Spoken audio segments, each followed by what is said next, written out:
Today, we're diving into a massive puzzle at the very heart of the global economy. It's a paradox, really, something that just doesn't seem to make any sense. And it all starts with one simple question. I mean, seriously, think about it for a second.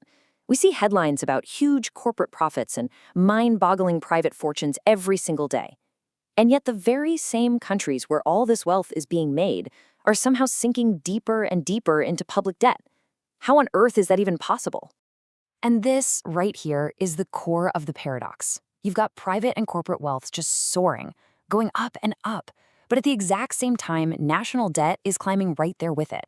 Now, according to the source we're digging into, these two things aren't just a coincidence. They're deeply, directly connected. This is a symptom of a much bigger problem under the surface. And let's be clear, this isn't just happening in one or two places. The source we're looking at says this is a widespread thing, a kind of domino effect that's hitting major economies all over the world.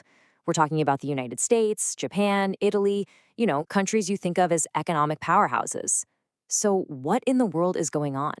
Well, to really get to the bottom of it, the source tells us we need to follow the money. We have to look at how the economic energy of a society actually flows. It argues that all this wealth doesn't just materialize out of thin air. It gets collected by a few specific, powerful centers. Think of it this way. Everyday people, through all their work and their ideas, they're the ones generating all the economic juice. But that energy doesn't just stay where it's made. Oh no. It gets channeled, like a river, and pools in three very distinct places. And here they are, the three big collectors. First, you've got the government, which of course collects wealth through taxes. Then you have corporations collecting profits. And finally, you have religious organizations, which collect donations. According to this view, these three are the great reservoirs where pretty much all of a society's wealth ends up. But here's the thing. This whole setup is supposed to come with an unwritten rule, a kind of social contract. And the core argument from our source is that this contract is now fundamentally deeply broken. The idea is actually pretty simple. It's just common sense, right? If you're going to collect and benefit from a society's resources, you have a duty to put some of that back into keeping that society healthy and stable. It's supposed to be a two-way street. Wealth is supposed to come with responsibility. And this is where the argument really clicks into place. It says that while the government, for the most part, uses its tax money to do its social duty, building roads, funding schools, the other two pillars are a totally different story. The claim is that corporations and religious organizations have become incredibly good at collecting wealth, but they're failing to hold up their end of the bargain. So what you end up with is this huge, lopsided system. You have two of the three main players accumulating enormous wealth without reinvesting it back into the things that keep society from falling apart. They're collecting capital, but they're not creating social capital. So what happens in the real world when the system gets this broken? This kind of imbalance creates a vacuum, and something always rushes in to fill a vacuum. It starts a chain reaction. When these major institutions basically walk away from their social roles, they leave a huge gap. And that gap gets filled, all right? It gets filled with problems.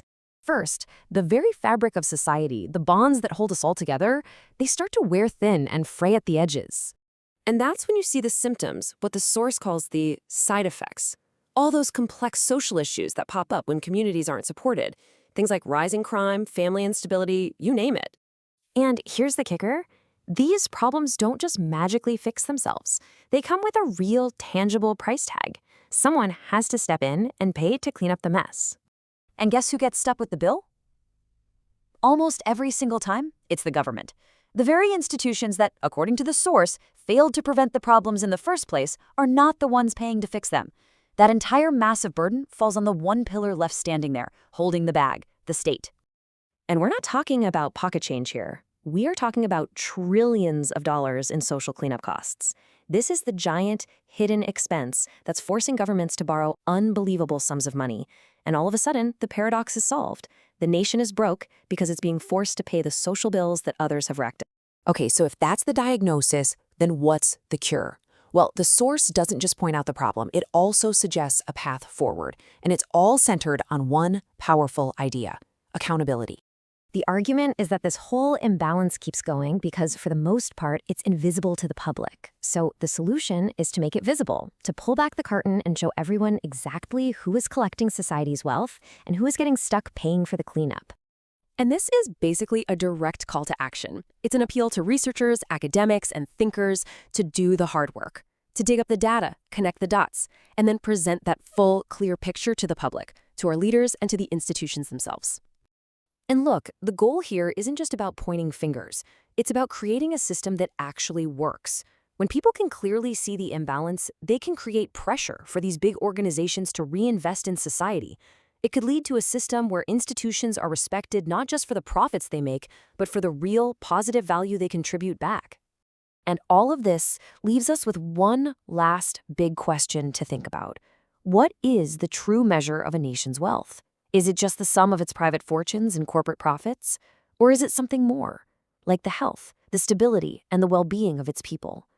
The answer to that question might just decide all of our futures.